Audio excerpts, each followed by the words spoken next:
என்ன ஒண்ணுல்ல. நீ கூட வந்திருக்கல, நீ இல்லாம எனக்கு நல்லாவே இல்ல. நல்ல எங்கனால ஒத்தே போவ, இப்ப நீ இல்லாம போனா நல்லாவே இல்லையே. அல்லலல. சத்தியமா நல்லா இல்ல. நீ இல்லாத இடம் எனக்கு நல்லாவே இல்ல. அப்படியா? என்னடி ஒரு மாத்தமா பேசுற? ஆமா, ஐயா என்ன பாதியில வந்த மாதிரி இருக்குது? ரொம்ப பேசிட்டாலோ? நான் அந்த பக்கமே போகல. நம்பிட்டேன். சத்தியமா நான் அந்த பக்கமே போகல. நான் தெருலதான் நின்னுட்டு இருந்தேன். நின்னுகிட்டே நின்ன உன் ஞாபகமாவே இருந்தது. மனசும் சரியில்லை. பொண்ணு தான் என்னடான்னு கேட்டான். சொன்னா சரி போய் பாருடான்ட்டான். அதான் கிளம்பி வந்துட்டேன். இங்க வந்து பார்த்தா ஒண்ணு காணோம். அப்படியே வந்தது பாரு கோபம். இல்லங்க, பிள்ளைங்களை காணோம். அதான் ஒரு எட்டு பார்க்க போலான்னு போனேன். சரி சரி போனது தப்பு இல்ல. பிள்ளைங்க காணனா தேடி தானே போனோம். இப்ப நான் போகும்போது தான் நீங்க திட்டிருப்பீங்க. அது எனக்கு தெரியும். சே ஒன்னு இதுக்கு நான் திட்ட போறேன். ஒன்னா திட்டதுக்கு எனக்கு தகுதியே இல்ல. போங்க. என்ன பேசுறீங்க? சத்தியமா தாண்டி உன்னை திட்டதுக்கு உங்ககிட்ட எந்த குறையுமே இல்ல. ஒரு பொண்ணு எப்படி இருக்கணுமோ அப்படி கரெக்டா இருக்க. உன்னை போய் திட்டினேன்னு வச்சுக்கேன், என்ன மாதிரி ஒரு முட்டா பையன் எவனுமே இருக்க முடியாது. நீலாம் எனக்கு வர மாதிரி. வரத்த போய் யாராவது திட்டுவாங்களா? சரி சரி போதும். அப்பா எத்தனை நாளாவது இந்த சிரிப்பை பார்த்து. கொஞ்சம் கடனா தருது. கடன் என்ன மொத்தமா வாங்கிட்டு போங்க. வீட்டுல ஆள் இருக்காங்கன்னு நினைக்க. அதெல்லாம் இங்க யாரும் வர மாட்டாங்க. எப்படி சொல்ற? அங்கெல்லாம் இருக்குது யாரு? அக்கா மாராச்சே, விடுவாங்க யாரும் இல்ல. சரி அதான் நீயே சொல்லிட்டிய வீட்டுல யாரும் இல்லன்னு. அதுக்கு இன்னும் கொஞ்ச நாள் இருக்குது. இப்ப நீ தான் ஆசை கட்டின. அதுக்கு அதுக்காவா? உன்கிட்ட எல்லாம் பேச்சுவார்த்தை வைக்க கூடாது கேட்டியா? வேண்டாம், அக்காவை கூப்பிட்டுருவேன். கூப்பிட மாட்டியே? நான் கூப்பிட்டுருவேன். எங்க கூப்பிடு பாப்போம். வேண்டாம், நான் கூப்பிட்டுருவேன். சரி கூப்பிடு. கூப்பிட்டுருவேன். வேண்டாம். எங்க ஓடுற? பாரு அறியாதே நின்று. முடியாது. உன்னை மட்டும் விட்டுருவேனா? யாருக்கிட்ட? இந்த விக்கி கிட்ட. நான் அவசரமா மாமா பார்க்க போய்கிட்டு இருக்கேன்டா. எதுக்கு அவசரமா வர சொன்ன? மாமா தானே ஸ்டேஷன்ல தானே இருப்பாங்க, போய் பாத்துக்கலாம். நான் சொல்ல போறது முக்கியமான விஷயம்க்கா. என்னடா? யாரு நம்மள பத்தின சிக்னல் எல்லாம் கொடுக்காங்கன்னு கண்டுபிடிச்சிட்டேன். என்னடா சொல்ற? ஆமாக்கா, யாரு சிக்னல் கொடுக்கறான்னு நான் கண்டுபிடிச்சிட்டேன். கருப்பு ஆடு யாருன்னு கண்டுபிடிச்சிட்டேன். விக்ரமுக்காக வேலை பார்க்கற அந்த கருப்பு ஆடுன்னு நான் கண்டுபிடிச்சிருக்கேன். அவன் எல்லாத்தையுமே பணம் கொடுத்து வாங்கிதானடா. ஆனா இவங்க எப்படி பணத்துக்கு வேலை போனாங்கன்னு எனக்கும் சத்தியமா தெரியல. யாருடா? யாரு? நேரம் வரும்போது கையும் களுமா பிடிச்சு உங்ககிட்ட ஒப்படைக்கிறேன். ஆனா நான் இப்ப சந்தேகம் தான் போட்டிருக்கேன். அவங்க மேல உறுதியா சொல்ல முடியல. இவங்க தானே கண்டுபிடிச்சிருக்கேன், ஆனா உறுதியா சொல்ல முடியாது. அப்ப என்னடா? ஆனா அவங்க தான், நான் கண்டுபிடிச்சிட்டேன். அதுக்கு தான் இன்னைக்கு ஒரு டெஸ்ட் வச்சிருக்கேன்க்கா. என்ன டெஸ்ட்? நாம இன்னைக்கு பிரச்சாரத்துக்கு போகல. என்னடா சொல்லிட்டு இருக்க? பிரச்சாரத்துக்குள்ள எல்லா வேலையும் நான் பார்த்துட்டேன். பாரு, நிறைய செலவு பண்ணி வேணுங்க எனக்குலாம் சொல்லியாச்சு. இதெல்லாம் நஷ்டமாயிரும்டா. அக்கா இந்த தேர்தல்ல நாம ஜெயிக்கணும். அந்த விக்ரம நாம ஜெயிக்கணும். நாம இன்னைக்கு ஓட்டு கேட்க போறதுனால நம்ம தோக்க மாட்டோம்க்கா. நாம ஜெயிப்போம். ஆனா நாம இன்னைக்கு ஓட்டு கேட்க போக கூடாது. எல்லா ஏற்பாடும் பண்ணியாச்சுடா. அத கேன்சல் பண்றோம். நாம இன்னைக்கு தேர்தல் பிரச்சாரத்துக்கு போவோன்னு நாம இன்னைக்கு போக நினைச்ச ஊருக்கு அவன் போவான். அப்படி நாம போக நினைச்ச ஊருக்கு அவன் மட்டும் இன்னைக்கு போனா நான் நினைச்ச கருப்பாடு அவங்களாதான் இருக்கணும். நேரம் வரும்போது சொல்றேன்க்கா. நான் சந்தேகப்பட்டது அந்த கருப்பாடு தான் தெரிஞ்சது. அக்கா அப்புறம் நான் என்ன பண்ணுவேன்னு எனக்கு தெரியாது. அதுக்கப்புறம் அவங்க என்கிட்ட இருந்து தப்பவே முடியாது. அப்போ புள்ள உறுதியா நம்புறான். சரிடா, நாம இன்னைக்கு தேர்தல் பிரச்சாரத்துக்கு போக வேண்டாம். தேர்தல் பிரச்சாரத்துக்கு போக வேண்டாம். சரி, அப்போ விக்கி கிட்ட போனை போட்டு சொல்லிரு. நான் போய் மாமா பாத்துட்டு வரேன். ஆமா, இதெல்லாம் பொண்ணு தனிக்கு தெரியுமா என்ன? சந்தேகப்பட சொன்னதே பொண்ணு தரேன் தானே. எல்லாத்துலயும் முதல்ல அவன் தானே இருக்கான். சரிடா, நீங்க எது செஞ்சாலும் சரியா இருக்குன்னு அக்கா நம்புறேன். சரி விடு, ஃப்ரீயா விடு. இத சாதாரணமா விட முடியாத. நாளைக்கு வேற ஏதாவது நமக்கு பிரச்சனை வந்துட்டுனா? என்னடா புது வச்சு வச்சுக்கிட்டு இருக்க?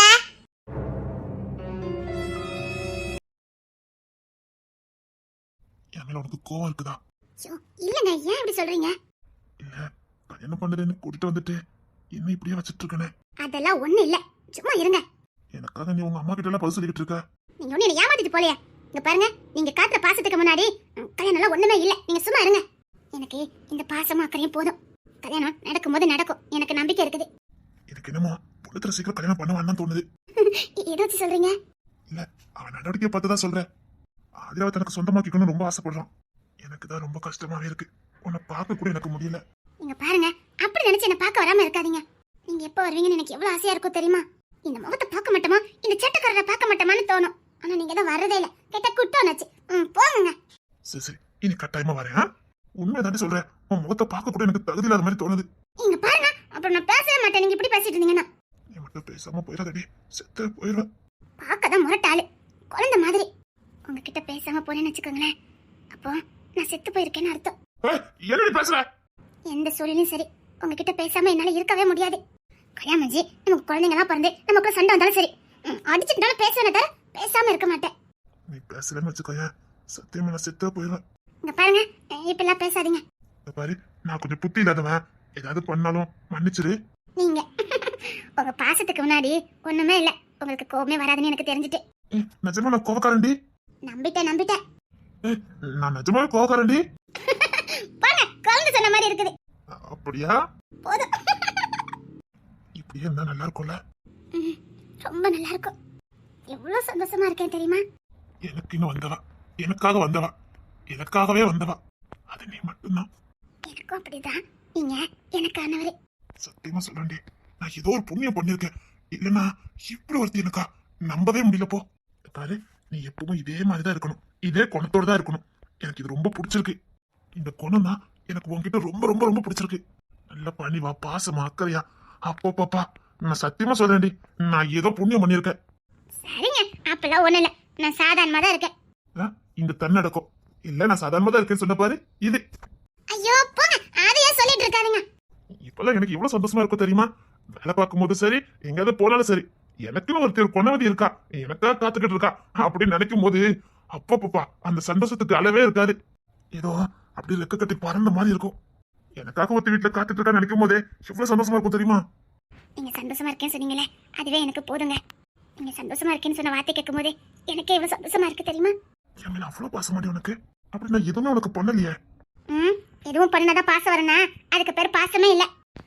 ஏன் தெரியாது, எதுக்குன்னு தெரியாது. ஆனா உங்களை எல்லாத்தோட எனக்கு ரொம்ப பிடிக்கும்.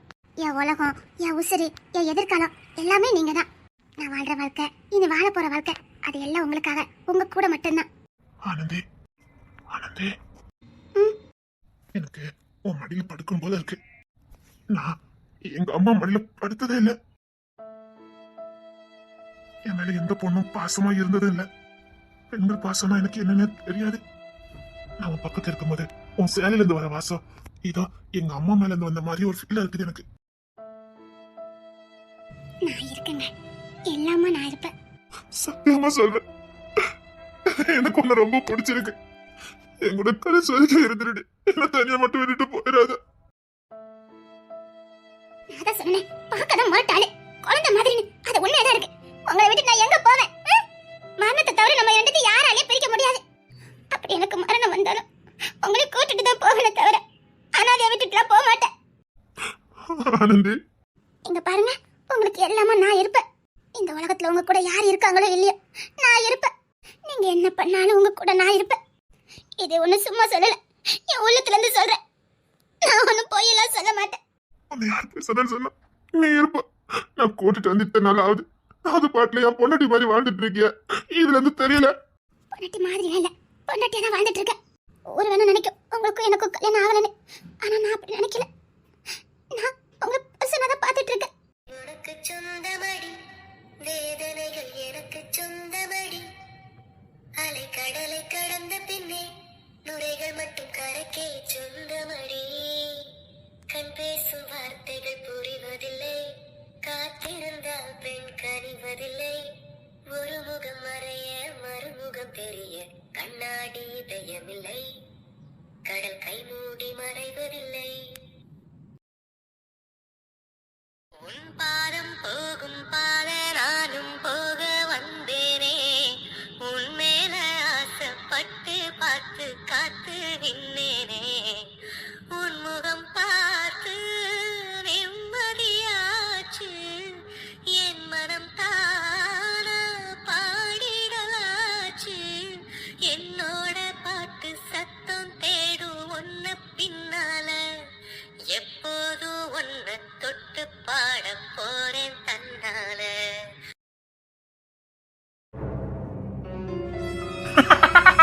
இங்க பாருங்க, எலும்பு துண்டு எப்படி வேலை செய்யுதுன்னு பாருங்க.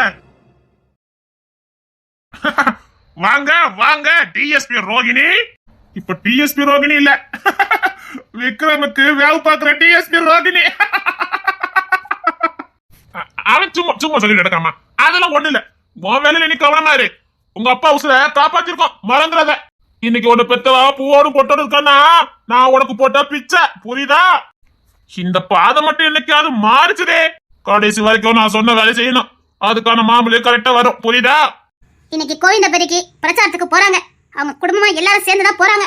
ஓ, கோவிந்தபுரிக்கு குடும்பமா பொம்பளைலாம் சேர்ந்து ஒட்டுக்கத்த போறாளுவ. அவங்க ஃபேமிலில எல்லாரும் போறாங்க. இந்த இன்ஃபார்ம உங்ககிட்ட சொல்லிட்டு போறான்னு வந்தேன். நீங்க கொடுத்த பணத்துக்கு வேலை செஞ்சுக்கிட்டு இருக்கேன். நடக்கட்டும் நடக்கட்டும், கோவிந்தபுரிக்கு தானே போறாங்க, போட்டு போட்டோம். அது மட்டும் இல்ல, இன்னைக்கு துணைக்கு பொண்ணுத்தர சாரும் போயிட்டு இருக்காரு. அவங்க குடும்பத்துல இன்னைக்கு எல்லாருமே போறாங்க. அவங்க வீட்டுல போகாம இருக்கிறதே கிஷா சாரும் அவங்க ஒய்ஃப் மட்டும் தான். மத்தபடி அவங்க வீட்டுல இன்னைக்கு எல்லாருமே பிரச்சாரத்துக்கு போறாங்க. பாத்தியாடா, குடும்பமா ஓட்டு கேட்க போறாங்களாம்.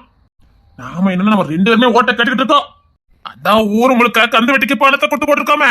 ஒரு பையன் அவனுக்கு ஓட்டு போட்டுருவான், இல்ல ஓட்டு போட்டதான் நம்ம விட்டுருவோமா என்ன? பயம் இருக்கும். கை நீட்டி பணத்தை வாங்கிருக்காங்க. இந்த விக்ரம் மேல அவங்களுக்கு பயம் இருக்கும். மானத்தை வாங்கிடுவேன், அந்த வீட்டு பொம்பளைங்க மானத்தை வாங்கிடுவேன். அதெல்லாம் பயப்படாதீங்க, ஓட்டு நமக்கு தான் விழும். இருந்தாலும் இன்னைக்கு நம்ம பிரச்சாரத்துக்கு போகணும்டா. நாமும் இன்னைக்கு அதே கோவிந்தபுரிக்கு போகணும்டா. அதெல்லாம் வட்டி பணம் வேலை செய்யும்பா, கவலைப்படாதீங்க. அப்ப சொன்ன கேளு, நாமளும் இன்னைக்கு கோவிந்தபுரிக்கு பிரச்சாரத்துக்கு போறோம். வேண்டாப்பா, அதான் வட்டிக்கு பணம் கொடுத்து போட்டுக்காம. அவ சென்டிமெண்டா பேசி தாக்கிடுவா. அது மட்டும் இல்ல, இன்னைக்கு அன்னைக்கு நீ போறானாலே எனக்கு ஒரு கூட்டம் நிக்கும். அந்த கூட்டத்தை கூட்ட விடப்படாது. அதுக்கு முன்னாடி நாம பிரச்சாரத்துக்கு போய், டே மடப்பாயிலா, என்கிட்ட எல்லாரும் வட்டிக்கு பணம் வாங்கிருக்கீங்க, மறந்துடாதீங்கன்னு ஞாபகப்படுத்திட்டு வந்துருவான். ஓட்டு கேட்க போவேன்டா, ஞாபகப்படுத்தி விட்டுட்டு வந்துருவான். அப்பதான் அன்னைக்கு நீ ஓட்டு கேட்க போகும்போது ஒரு பையன் தெருவுக்கு வரமாட்டான். இல்லன்னு வச்சுக்க, அன்னைக்கு நீ ஓட்டு கேட்க வாரானு அத்தனை பயிர்களும் பிள்ளை குட்டியோட தெருல வந்து நீ பண்ணுவேன். அந்த கூட்டத்தெல்லாம் பார்த்த உடனே அன்னைக்கு எப்படி பேசுவானு தெரியல, அப்படி பலமா பேசிடுவா. பொம்பளைங்க கூட்டம் எல்லாம் கூடிச்சுன்னு வச்சுக்க, அவ்வளவுதான். மருமகளா போனா அன்னைக்கு வீட்டுக்கு மருமகளா போனேன்னு எல்லா பொம்பளையும் ஆசைப்பட்டு வருவேன். பிறகு ஓட்டு புள்ளும் அவளுக்கு தான் போவான். அதுக்குதான் சொல்றேன், அவ போறதுக்கு முன்னாடி நாம போய் நம்ம வட்டி கொடுத்ததை ஞாபகப்படுத்திட்டு வந்துருவோம். சரி, அப்ப பிரச்சாரத்துக்கான வேலைய அந்த ரோபோட் கிட்ட சொல்லுங்க, அவன் செஞ்சிருவான். அந்த ரோபோட் கிட்ட வேலையை கொடுக்காதெல்லாம் கேட்க, இந்த பொம்பளை டிஎஸ்பி அவகிட்ட கொடுத்தோன்னா வேலையில கச்சிதமா முடிஞ்சு பத்தியாடா. பொம்பளை இல்லாமடா. என்னப்பா திடீர்னு பொம்பளை பக்கம் காத்து வீசுது? இல்லடா, பொம்பளை கிட்ட வேலை கொடுத்தா கச்சிதமா முடியுத.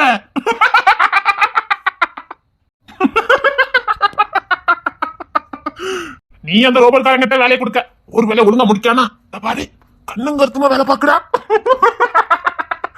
நன்றி உள்ள விசுவாசம் உள்ள நாயிடா. கத்தி சிரிக்காதடா, ஒரு பொம்பளைக்கு கோவம் வந்துடும். கோவம் வந்து ராஜ்யமா போயிட்டானா, அப்பா என்னால முடியல, என்ன விட்டுருங்க. சரி, நான் பிரச்சாரத்துக்கான வேலையை பாக்குறேன். சொன்ன வேலையெல்லாம் முடிக்கணும், புரியுதா? சரி, என் கூட நீ இன்னைக்கு பிரச்சாரத்துக்கு வர, புரியுதா? ஐயோப்பா சும்மா இருங்கப்பா. சரி சரி, இதெல்லாம் நினைச்சு ரொம்ப ஃபீல் பண்ணிடாத. வேலையில ரொம்ப சின்சியரா இருக்கணும், புரியுதா? ரோஹிணி டிஎஸ்பி வரப்ப நிக்க, இன்னும் கை நீட்டி வாங்கிருக்க, கொஞ்சம் கூனி குறுகிய நில்லு. இல்ல நான் கூனிய வச்சிருவேன், புரியுதா? என் பின்னாடியே வா. அவன் பின்னாடியே போயிரு, இல்ல கோவப்பட்டு டப்புன்னு அடிச்சு விடுவான். போ போ. ஐயோ ஐயா.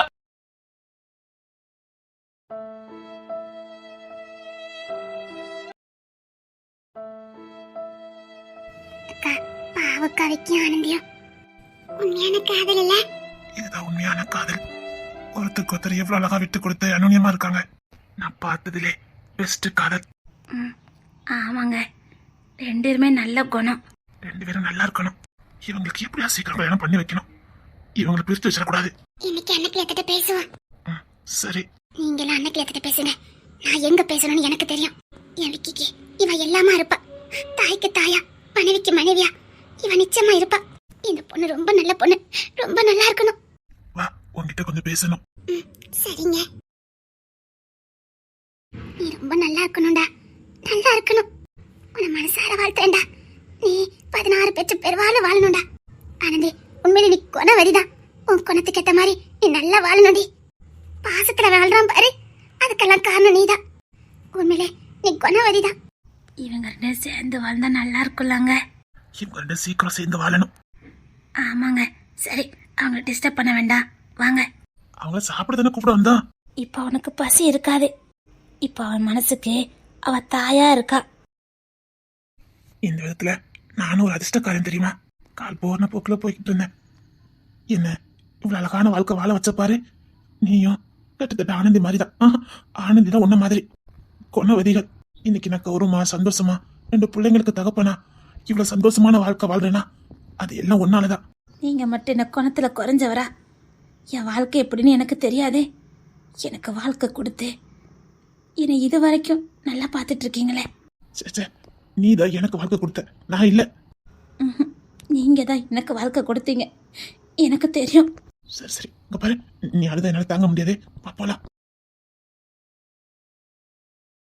ஐயோ, இப்படி எது தூங்கிட்டா நினைக்க. ஏங்க எங்க? ஐயோ, பசியில இருப்பாங்களே. என்னங்க என்னங்க? சொல்லு. தூங்கல, முடிச்சுட்டா இருக்க. அப்ப நான் தான் தூங்கிட்டேனா? ம். சரி, உங்களுக்கு பசிக்கும், வாங்க சாப்பாடு வச்சு தரேன். நீ என் கூட இப்படியே இரு, எனக்கு பசிக்கல. இங்க பாருங்க, நான் உங்கள்கிட்ட எங்கேயும் போக மாட்டேன், இங்க தான் இருப்பேன். ஆனா நீங்க வயிற்றுக்கு சாப்பிடணும். உங்களுக்காக செவ்வலியக்க எவ்வளவு ஆசை சமைச்சிருக்காங்க தெரியுமா? தெரியும், அவங்க காட்டுற பாசம் அப்படிதான் இருக்கும். இந்த காட்டுல பெத்தவங்க கூட இப்பெல்லாம் கவனிக்க மாட்டாங்க. நீங்க இன்னைக்கு வருவீங்கன்னு விதவிதமா சமைச்சு வச்சிருக்காங்க. வாங்க வயிறார சாப்பிடுங்க, அப்பதானே அவங்களுக்கும் சந்தோஷமா இருக்கும். அதுவும் சரிதான். சரி வா, சேர்ந்து போலாம். சரி வாங்க. செல்லல கண்ணீரெல்லாம் தொடச்சிட்டு வாங்கம்மா. இது ஒன்றும் துக்கத்துல வரல, சந்தோஷத்துல வந்தது. ஆச்சரியத்திலையும் வியப்பிலையும் வந்தது. ஐயோ சமத்து. அப்படிதான் என்ன கொஞ்சம் கொஞ்சிக்க. உங்களை கொஞ்சிடி. என்ன யாருமே கொஞ்சினதே இல்ல, திட்டதான் செஞ்சிருக்காங்க. நீ ஒருத்திதான் என்ன கொஞ்சுவ. நீ கொஞ்சினாதான் நான் வருவேன். ஐயோ ஐயோ வாங்க. அதான் உங்க பொண்ணு தரனே நல்லா கொஞ்சம் வரேன், நான் பாத்துருக்கேன். ஆமா கொஞ்சுவான், அதே நேரத்தை திட்டவும் செய்வான். ஆனா நீ திட்ட மாட்டிய. பாருங்க, கொஞ்சவும் செய்றாங்க திட்டவும் செய்றாங்கன்னு வச்சுக்கோங்களேன். அவங்கள நம்ம இழக்கவே கூடாது. அவங்க நம்ம மேல உண்மையான பாசத்தோட இருக்காங்கன்னு அர்த்தம். தெரியும், பொண்ணு தெரியும், பாசமா தான் இருப்பான். விக்கியும் உங்க மேல உசாதான் இருக்கான். நீங்க அங்க போனதுக்கு அப்புறம் எத்தனை வாட்டி எனக்கு போன் அடிச்சா தெரியுமா? எதுக்கு அடிச்சா? நீங்க வந்துட்டீங்களா வந்து சேர்ந்துட்டீங்களான்னு ஓயாம போன் அடிச்சுக்கிட்டே இருந்தான். அடப்பாவி, அனுப்பி விட்டுட்டு போன் அடிச்சிருக்கான். நான் பச்சை பிள்ளையா? அப்ப எவ்வளவு பாசம் இருக்கணும் நினைச்சு பாருங்க.